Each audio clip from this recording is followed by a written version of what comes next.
All right, it's time for our weekly segment on Advice of Counsel. We bring in Locked On Panthers host Julian Council, who's racking up a lot of billable hours with this team the last 2 weeks. Julian, should the Panthers 3-0 start at this point be investigated for fraud? Possibly. I'm not sitting here ready to call these guys frauds. I don't think they are. I still think this is a good football team.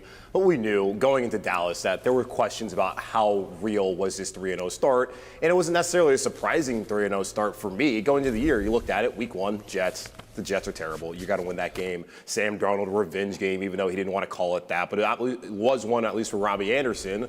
But yeah, you're going to win that game. Week two against New Orleans. All the circumstances with them being displaced by Hurricane Ida and even looking great against the Packers in Jacksonville, not having the coaches, not having C.J. Gardner-Johnson, not having Marshawn Lattimore, there was some kind of built-in excuse for why the Saints lost that game, even though Carolina dominated. And in week three, instead of getting Tyrod Taylor, you get a rookie quarterback in Davis Mills and the Texans on Thursday Night Football. So it's not like you played a healthy Saints team that was missing Michael Thomas, among other players. It's not like you were playing 8 good teams and with 2 rookie quarterbacks in the Jets and in the Texans. So starting off 3-0, honestly, is what the Panthers should have done, which, of course, they did. Moving forward, you knew that they were going to play better teams, and it started last week against Dallas on the road against Dak Prescott, that offense. And last week, the Panthers' defense did not look like the same unit Wade saw the weeks prior against those rookie quarterbacks and against Jameis Winston, who is a guy who's going to give you one at least one time every single game. And in today, just an inexplicable loss for Carolina Panthers. We've seen them throughout our 27 seasons watching Carolina Panthers football here in Charlotte and down in Clemson for that first year. Today was unacceptable the way the team played. Nine penalties, 3 picks from Sam Darnold. No, they're not frauds. They're a better team than what they showed today. But today was just a horrible, no good, awful day by the Carolina Panthers. All right, Sam Darnold, great start to the year. Last 2 weeks, though, 5 interceptions. The 3 on Sunday against the Eagles looked absolutely terrible. Was Sam Darnold impersonating a franchise quarterback for the Panthers the first 3 weeks, or can he get through this rough stretch? It's tough. Last week, he played well in the first half, but the last 6 quarters for Sam Darnold have not been good. I understand that he still threw for 300 yards last week, and he had 4 touchdowns and all that, but the game was lost last week against Dallas when he threw those 2 interceptions. There's no question about that. Yes, they made the game more respectable at the end, only losing by 8, but in one of those touchdown drives, he should have been picked. He should have thrown 3 interceptions last week against Dallas. So for the most part, Sam Darnold had been taking care of the football the first 3 games of the season, I guess first 3.5 games, but there were times, like in Houston, when he didn't throw the ball quick enough and he gets a strip sack and he fumbles the ball, but they recover. If they had not done that, that ball would have been right there at their 30, and the Texans would have been set up in prime position to go score against Carolina. New Orleans, he had the wild interception.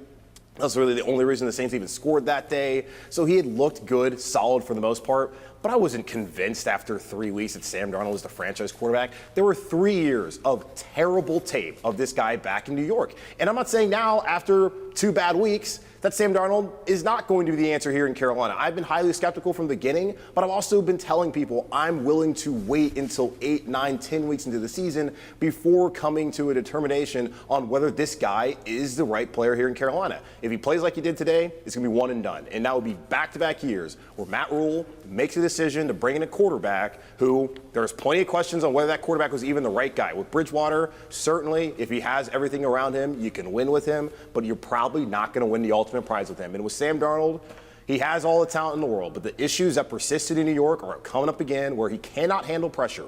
All the best quarterbacks in the NFL, Aaron Rodgers, Russell Wilson, they face pressure and they're excellent against it. Sam Darnold folds when he goes up against pressure. He did in New York, and he did it this past week in a Panthers offensive line. It's an issue. It's going to continue to be an issue this rest of the season, but Darnold has to be better, get the ball out, make better decisions, or else, I don't know where he'll be next year. He's owed $18.8 million regardless, but he won't be the starting quarterback for the Carolina Panthers if he does this again moving forward. All right, Julian, speaking of that pressure, Scott Fitter and Matt Rule got a lot of praise this week, probably deservedly so, for going out and picking up another cornerback in Stephon Gilmore. But is it kind of malpractice that they've let the offensive line sit like this, that this is what they rolled with? Because clearly it's not working.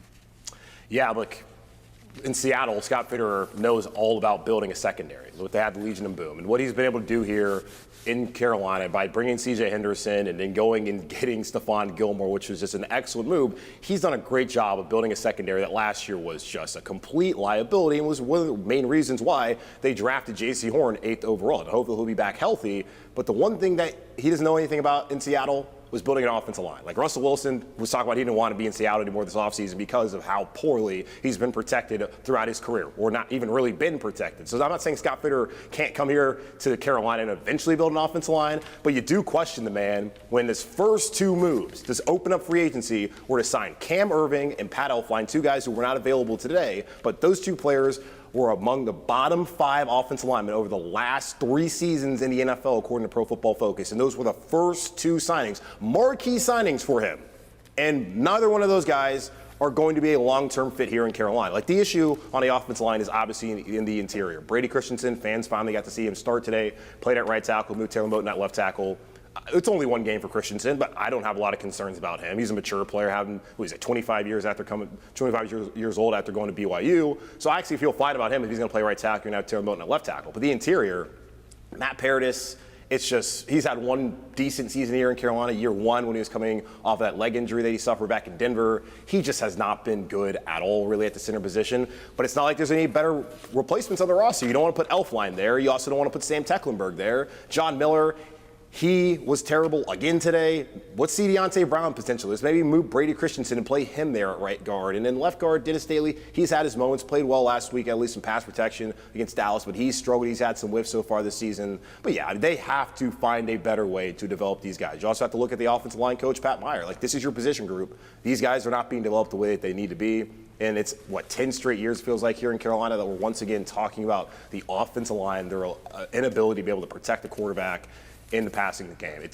I don't understand. Whether it's Scott Fitterer, Marty Hurney, Dave Gettleman, every year malpractice when it comes to trying to build out an offensive line unit. It's a problem league-wide, but here in Carolina, it's a problem annually.